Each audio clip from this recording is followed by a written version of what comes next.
आज मैं एक भिखारी ठाकुर जी का बहुत ही पॉपुलर रचना गा रही हूँ। अगर आप लोगों को अच्छा लगे तो लाइक सब्सक्राइब जरूर करें प्लीज। ऐसन पहुना ना देखनी नगर में, ऐसन दुल्हा न देखनी नगर में, ऐसन पहुना न देखनी नगर में। मिथिला के नर नारी चर्चा करत है, मिथिला के नर नारी चर्चा करत है। ये जी चर्चा करे घर घर में, ये जी चर्चा करे घर घर में। ऐसन पहुना न देखनी नगर में, ऐसन दुल्हा न देखनी नगर में। माथे तिलक कने कुंडल शोभे, माथे तिलक कने कुंडल शोभे। ए जी मोरी शोभे शोभत है सर पे, ए जी मोरी शोभत है सर पे।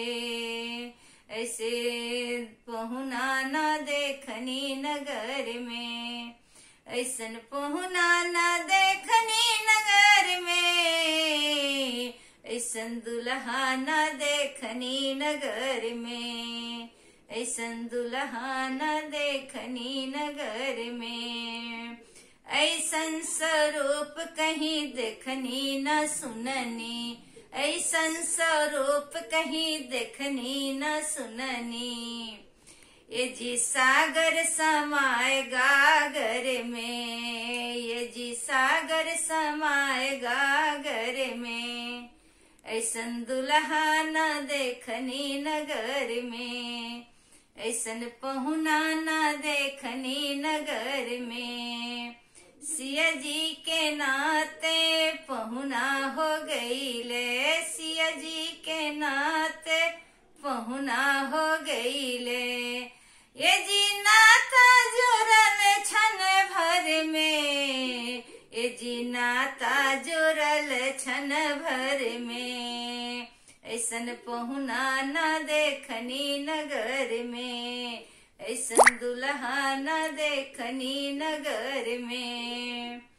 कहले भिखारी ठाकुर अब ना निकली हैं, कहले भिखारी ठाकुर अब ना निकली हैं।